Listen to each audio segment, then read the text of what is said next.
Bonjour et merci d'écouter cette autre édition de la revue de la presse camerounaise.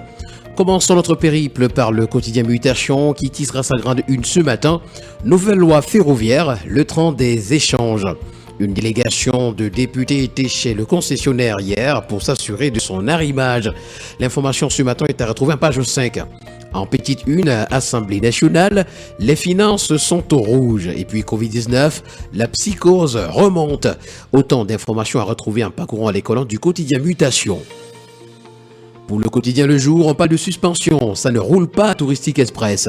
Retrouvons ce matin dans les colonnes du quotidien d'Amanmana le reportage à Douala, Yaoundé, Garoua et à Gaoundéré. Chan de volley Dame 2023 en petite une, les Lions enchaînent.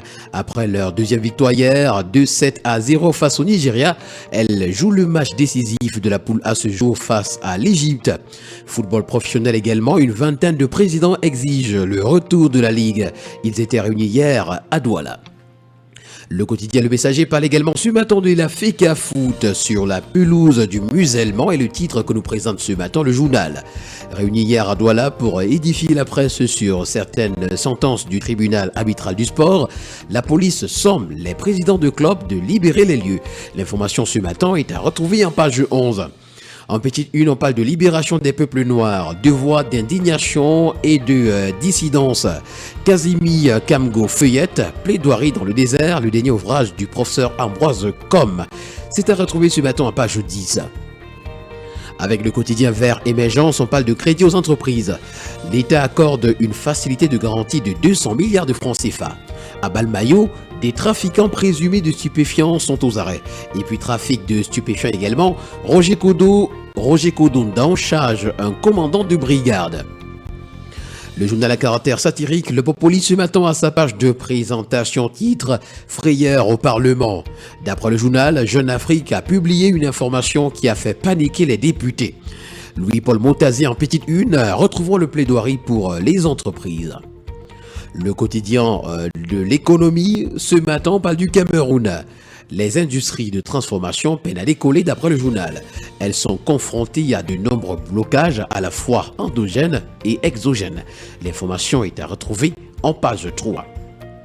Continuons ce matin avec Conjoncture économique, le journal est en kiosque ce matin qui parle de marché des titres publics au Cameroun et nous renseigne que 276 milliards sont levés par syndication domestique.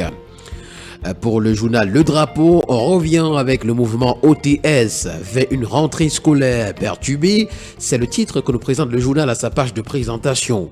Nouvelle grève des enseignants annoncée pour l'année scolaire 2023-2024 au Cameroun. Les mouvements OTS, OTI et le syndicat des enseignants revendiquent leurs droits non respectés par le gouvernement. À Toubourou, en petite une ce matin, Paul Biya offre des plans d'anacardier aux habitants. Le quotidien de la santé et éco-santé ce matin parle d'humanisation des soins. L'hôpital régional de Maroua fait sa mue. Awards de l'avenir 2023, le directeur général de Maghrabi Cameroun Eye Institute a été honoré. Et puis nouveau variant Covid à l'étranger, le MinSanté alerte les Camerounais.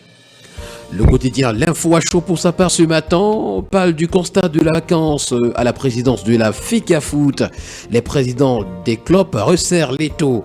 Réunis à Douala le jeudi 17 août, les présidents de plusieurs clubs de football de renom demandent entre autres la tenue d'une session extraordinaire de l'Assemblée générale de la Fédération à le fait de constater la vacance à la présidence de la FECA Foot. L'intégralité des résolutions nous est présentée ce matin des pages 10 à 11. Et puis en page 9, Sa Majesté Sénétan Bedigui, commandeur de l'ordre de la valeur, s'exprime. Laissons travailler Samuel Eto'o. En haut de une ce matin, Kamwata simplifie la vie à ses abonnés. Réglez désormais les factures d'eau sans vous déplacer. C'est l'information à retrouver en page 3. Le quotidien Info Matin nous amène à l'Assemblée nationale également ce matin et parle des risques de cessation de paiement. Dette abyssale, important trou de caisse, cas de faux, d'usage de faux et d'usurpation de pouvoir dans le visa des pièces comptables, marché fictif, marché de gré à gré assorti de surfacturation exorbitante, pléthore de missions fictives, quasi-totalité des comptes au rouge, le palais de verre croule davantage sous de très importants soucis financiers. L'enquête de Info Matin nous est présentée à la page 3.